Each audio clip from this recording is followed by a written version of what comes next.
Yes, alhamdulillah, akhirnya Ole Romeni resmi menjadi warga negara Republik Indonesia. Setelah menjalani proses sumpah WNI di London, Inggris, bersama Dion Marks dan tim Gay Pence. Berikut detik-detik proses WNI Ole Romeni.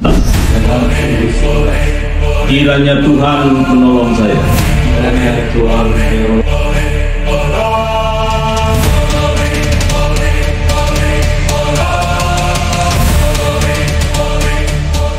Selamat datang di rumah Ole Romeni. Semoga engkau bisa membawa timnas Indonesia lolos Piala Dunia. Ya, saat proses Ole Romeni, kita akhirnya mendapatkan informasi tentang Jairo Riedewald. Seperti yang teman-teman ketahui bahwa Jairo masih harus mengurus dokumen-dokumen terlebih dahulu. Kabar baiknya, minggu depan Jairo Riedewald dijadwalkan akan ke Indonesia. Untuk mengurus dokumen-dokumen yang ada, kurang lebih 1-2 hari Jairo Riedewald akan ada di Jakarta minggu depan untuk mengurus syarat-syarat pindah warga negara. Jairo Riedewald juga akan diusahakan PSSI prosesnya rampung bulan Maret nanti. Jika proses Jairo rampung sebelum laga melawan Australia, maka itu akan menjadi keuntungan bagi timnas Indonesia. Kehadiran Bang Jarod di skuad Garuda memang sudah lama dinantikan para fans, jadi semoga saja proses Bang Jairo cepat selesai ya teman-teman. Selain itu, ada beberapa hal-hal menarik dan lucu dalam podcast The Hayway terbaru. Terlihat ada sosok Kevin Dix. Dalam podcast tersebut, kita disuguhkan oleh ucapan selamat ulang tahun dari beberapa kerabat untuk Tom Hay. Yang menjadi sorotan para fans adalah saat Calvin Verdong terlihat mengucapkan selamat ulang tahun kepada Tom dengan raut wajah yang datar. Hal ini pun mengundang tawa bagi para fans dan bahkan Tom Hay juga ikut senang dan tertawa. Yang berarti ini adalah bentuk keakraban ya teman-teman. Dan pada podcast ini juga kita sedikit tahu tentang perjalanan karir Kevin Dix yang ternyata luar biasa ya teman-teman. Bahkan Kevin Dix dalam podcast tersebut mengaku siap untuk menjadi eksekutor penalti bagi timnas Indonesia. Mengingat Kevin Dix adalah pemain yang sangat jago dalam mengeksekusi penalti. Tercatat Kevin Dix hanya gagal 1 kali dari 15 penalti yang ia eksekusi. Bahkan Tom Hay mengaku sempat kaget saat mengetahui Kevin Dix tak pernah gagal saat mengeksekusi penalti. We talked about it and I said like, you take penalty kicks, and he was like, yeah, I never missed. And you know, and I was like, I didn't expect it from him. No. And I didn't know he was taking the penalty kicks at Copenhagen, and then he showed the stats and he never missed. But Kevin, Gokil kan teman-teman? Di sisi lain, El Capitano Jay Itzes besok akan melakoni laga hidup dan mati melawan AS Roma.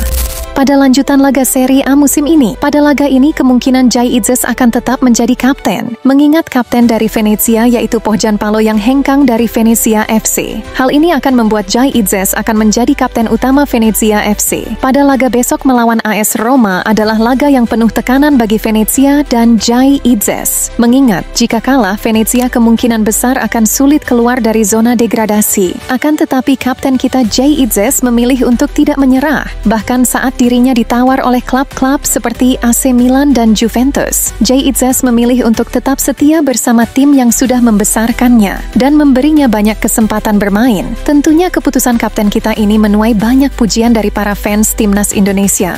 Bahkan media-media Italia memang bukan kaleng-kaleng jiwa kepemimpinan kapten kita, Jay Itzes ya teman-teman. Di sisi lain, pemain timnas Indonesia Rafael Struijk justru mulai kehilangan tempat di klubnya Brisbane Roar FC. Sebelum mengikuti ajang Piala AFF, tercatat Rafael Struijk terus bermain bersama klubnya dan selalu mendapatkan menit bermain yang cukup. Akan tetapi semuanya berubah setelah Rafael Struijk mengikuti Piala AFF pada Desember lalu. Setelah ajang AFF terpantau sampai saat ini, Rafael Struijk malah jadi sering duduk di bangku cadangan. Gimana menurut teman-teman? Apakah AFF adalah turnamen penghancur karier? Komen di bawah ya. Bukan hanya Rafael Struijk, pemain lainnya Nathan Joe Aon juga sekarang seolah-olah tersingkirkan di Swansea City. Banyak fans menyarankan untuk Nathan Joe mending balik lagi ke Liga Belanda, mengingat persaingan tempat utama di timnas Indonesia saat ini semakin ketat di bawah naungan Patrick Kluivert. Para staf pelatih baru timnas Indonesia saat ini mengutamakan pemain yang punya jam terbang tinggi di klub. Untuk pemain yang minim menit bermain di klub, tak ada jaminan untuk masuk skuad utama timnas Indonesia. Hal ini disampaikan langsung oleh Patrick Kluivert sendiri.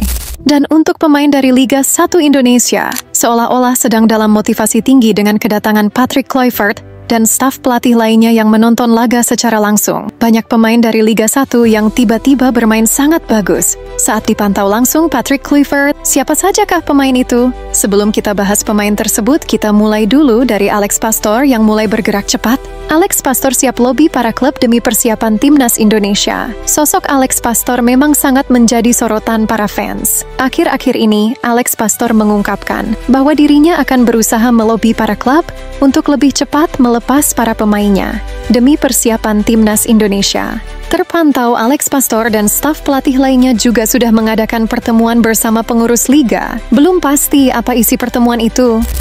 Yang jelas Patrick Kluivert dan Alex Pastoor kini sudah mengantongi beberapa pemain yang akan dipanggil ke timnas Indonesia dari BRI Liga 1. Pemain seperti Ricky Kambuaya, Ramadan Sananta, dan Egy Maulana Fikri kemungkinan akan dipanggil ke timnas Indonesia asuhan Patrick Kluivert. Saat dipantau langsung oleh Patrick Kluivert, Ricky Kambuaya berhasil menyajikan permainan yang bagus, bahkan mencetak 1 gol. Dan Ramadan Sananta juga sama. Dia berhasil juga mencetak 1 gol indah di menit-menit akhir. Setelah laga, Sananta mengatakan bahwa kehadiran pelatih baru sangat memotivasinya. Sebagai pemain, dia harus mampu bersaing dan berharap bisa dipanggil ke timnas Indonesia, ujar Ramadan Sananta. Dan sedangkan untuk Egy Maulana Fikri, dirinya menjadi pemain terbaik Liga 1 musim ini. Egy bagaikan sang kapten di Dewa United. Egy selalu berhasil mencetak assist di setiap pertandingan. Pergerakannya yang licin serta ketepatannya memilih posisi yang bagus membuat Egy menjadi kandidat utama selain Rizky Ridho yang pasti akan dipanggil ke timnas Indonesia. Patrick Kluivert, Alex Pastoor, dan staf pelatih lainnya juga sedang memilih para pemain yang akan ditentukan dari Liga 1 Indonesia. Semoga pemain yang dipercaya bisa membuktikan kualitasnya ya teman-teman.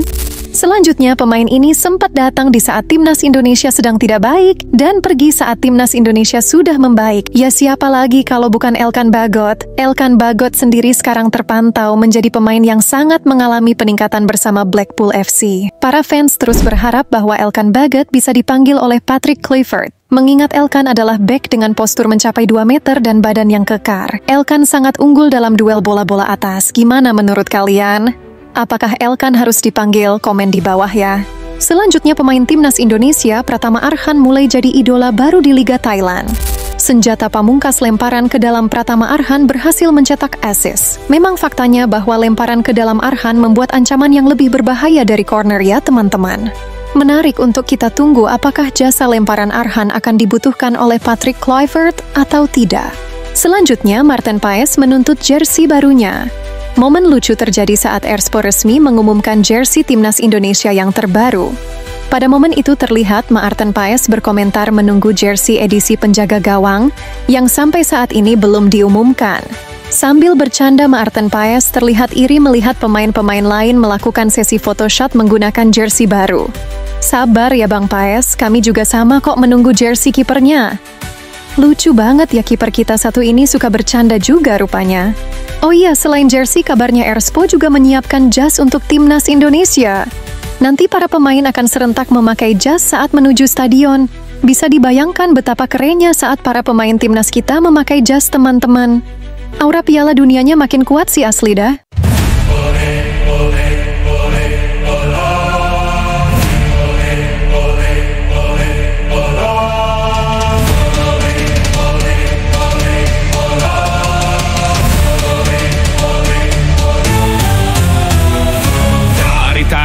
Air tercinta, kami berdiri bersama. Ya itulah berita update kabar timnas Indonesia terbaru hari ini. Semoga bermanfaat ya teman-teman.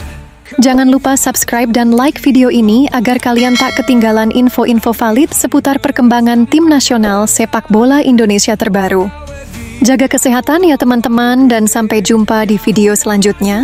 Menang kuit TKE, Garuda bangkit, terbanglah tinggi, merah putih selalu di hati, demi mimpi anak bangsa Indonesia juara dunia.